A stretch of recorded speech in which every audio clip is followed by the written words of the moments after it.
Welcome to Kidmissing TV. I'm your host, Angelina Wilson. Today we're going to talk about the case of an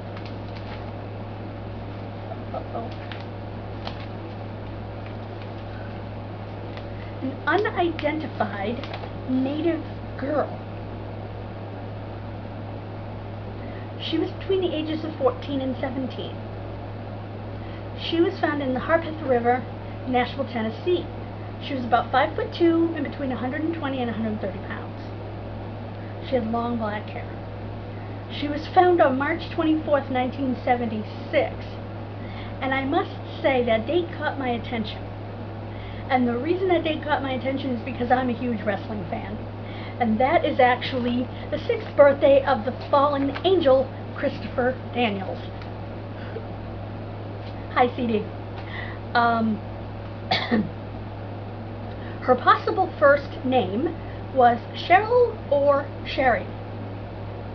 She was wearing a white bra, a pair of jeans. There was a pair of jeans and a blue blouse found in the river the next day. She was only wearing a white bra, sorry. A fisherman found her body 200 yards from a bridge on McCrory Road. Sorry, I wrote it down so small I can't read my own writing. She had drowned. She also had had sex recently, but they don't know whether she was sexually assaulted. Probably due to the condition of her body. I'm actually surprised they couldn't tell she had sex. Was she thrown from the bridge? I don't know. They found a potential clue because they found a phone number on the back of a photograph. It was in the pocket of her jeans. They called that number and a man answered and said, "My brother-in-law and I picked up a pair of hitchhikers, a sandy blonde lady and the dark-haired lady. They said they were coming from Nashville, but they had actually escaped or left a mental hospital in Minnesota. And they were headed to see the blonde woman's husband in Haines City, Florida." Now, I'm going to refer to this lady as the blonde woman because we don't have a name or anything else to go on. It's not out of disrespect. As I was writing it, I felt so disrespectful. Blonde woman, you know. But what can you do? It's said that the sandy blonde woman was suicidal and had scars on her wrists from possible prior attempts. How sad. And Jane Doe was being treated for alcoholism.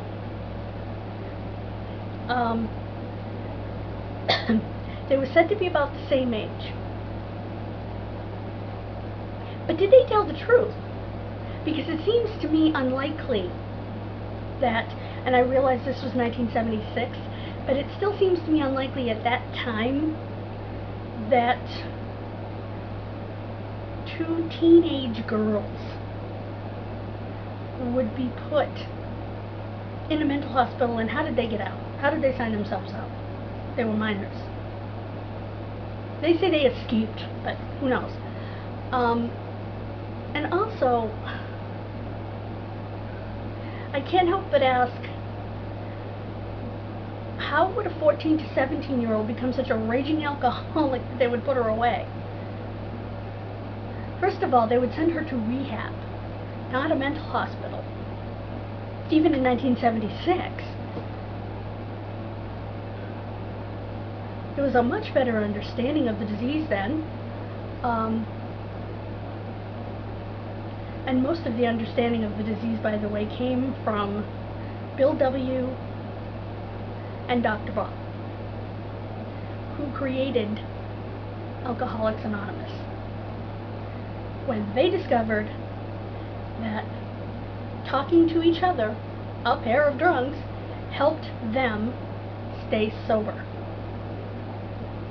So they began the group that became Alcoholics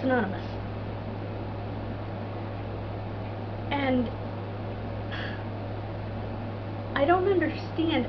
I remember in the mid-80s, maybe the early part of the mid-80s, seeing a movie about a teenage girl who was an alcoholic. It was a true story.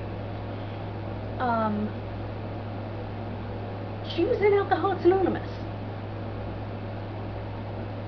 and did very well, and I guess she went on to warn teens about alcohol, but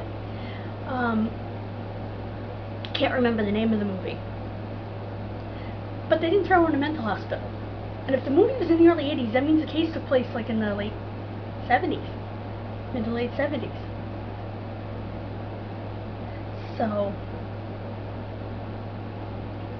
I don't understand. That doesn't make sense. It doesn't ring true to me. I don't think they were telling the truth. And I think a lot of hitchhikers do this. Again, they supposedly left a mental health facility in St. Paul, Minnesota. The blonde woman, oh, I said that. Again, did they tell the truth? Probably not. The police never located the blonde woman to interview her, unfortunately, because they had nothing to go on. They had a vague description. So if you are or know this woman, I encourage you, again, if you are this woman or you know this woman or think you know this woman, come forward and call the number that I will give you at the end of this video, because you might be able to give this young Native American girl her name back. The women were dropped off at the Winchester exit of highway, I had the highway written down, but the men who picked them up are not suspects. Also found with her was a black comb and a nickel. That's weird. A photo of a young blonde boy labeled, quote, Little Charlie, unquote. Police found a Little Charlie, quote unquote, a 24-year-old man who was not the boy in the picture. I wish they would release the photo so that maybe the boy can come forward, because he would be a man now. He would maybe see it and recognize himself and say, oh yeah, gave that photo to my aunt, or whatever the case may be. I mean, there are opportunities for this case to be solved. We also need DNA. If you have any information, you can call the Nashville Police Department's Cold Case Unit, 1-615-880-2928. 1-615-880-2928. Again, if you are that blonde girl, if you recognize yourself as a sandy blonde girl with scars on her wrists that was hitchhiking with a friend, please call that number. Or if you are the little boy in the picture labeled Little Charlie, please call that number. Again, 1-615-880-2928. That is the Nashville Police Department's Cold Case Unit. Thank you so much for joining me. We have a real shot with this case. I am so optimistic that if myself and other true crime YouTubers get this information out, someone's going to see it. Someone that knows Little Charlie, someone that knows the blonde woman or Little Charlie. Hopefully. Thank you so much for joining me. Please click that subscribe button and the notification bell for all your notifications. Please click that like button. Maybe drop a comment. God bless you, and I hope to see you next time. Have a great rest of your day.